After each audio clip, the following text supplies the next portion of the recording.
Hi everyone, and welcome to The Hub, my kitchen, where everything that is necessary to bring to fruition requests that I receive from you all.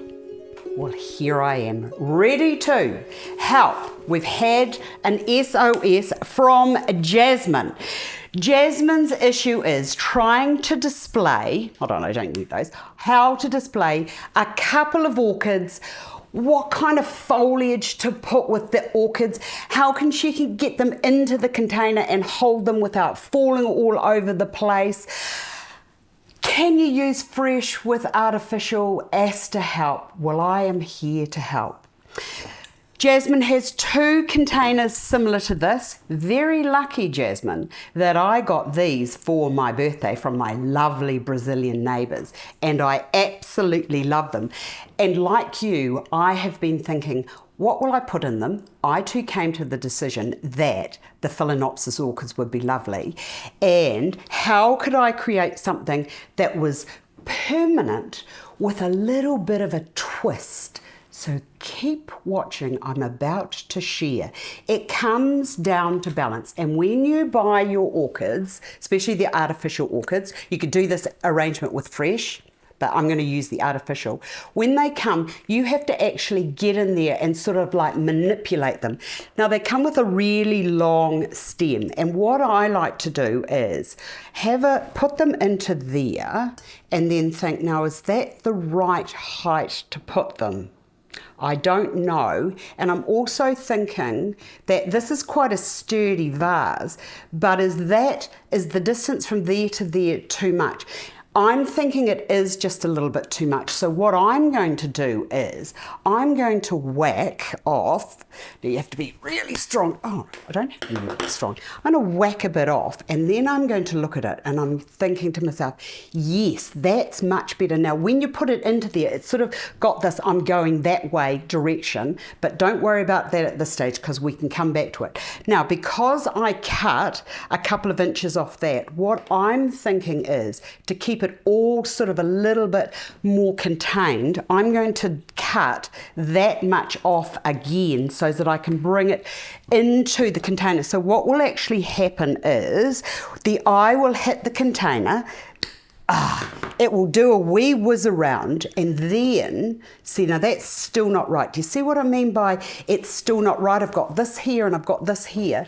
Even if I put that over to there, it's still not quite looking right for me. I think to see the container and then whiz up and then the flowers come and protrude from that container is possibly going to be visually much better balanced. So let's just see, look at that. Now they want to twist that way, so what I do is I just get my hand into there and I just give it a little wee twist like that, and hopefully that will work. And then I'm just going to get those little florety bits and then twist that floret around here just so that I've got a little bit of support.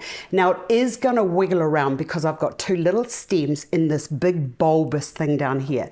Now when it comes to the foliage, if you're doing fresh, nature did a beautiful does do a beautiful job in providing the foliage that goes beautifully as a complement to any plant. So this is the orchid foliage. It's beautiful. You've got this lovely luster and this lovely shape, which actually mirrors through to the beautiful shape of those little petals inside, contained within the orchid.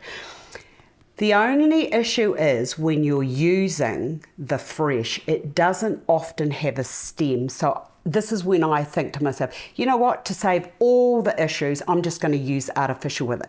So now I've got this lovely base here and I've got my orchids going over that way.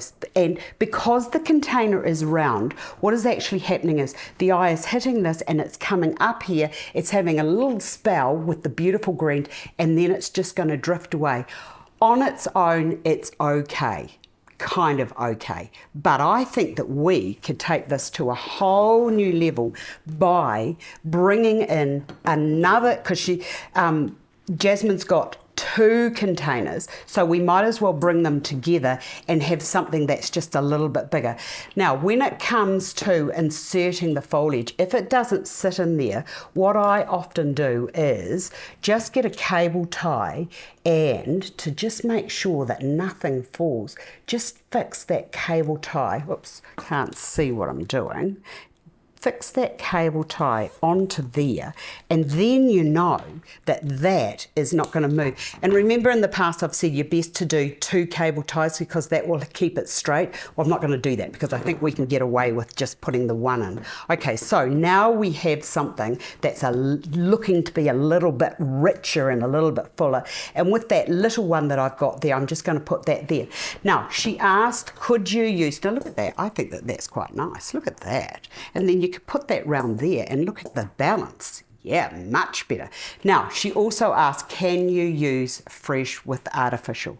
Well, I love leaves, and I think that by adding another leaf and filling this up with water and then adding another leaf, either a fatsia leaf, you could use a monstera, you could use whatever leaf you wanted that's of that sort of, well, it's not really a tropical, but it looks kind of tropically. And then with this one, I'm just going to cut that, and I'm just going to bring that down and into there. And so as I said, you can use fresh or you could use artificial, but look how that just gives it a whole nother level, or takes it to a new level of, oh my goodness, that is beautiful. And that can even go out to there. But on a coffee table, well, this is to go onto a coffee table. I think that that's just beautiful. And I'm just looking forward to this being in my lounge. A little bit of colour for the winter is going to be beautiful. I hope you've enjoyed this. I hope I have solved a few design problems, and I look forward to seeing you all again another day. Bye for now.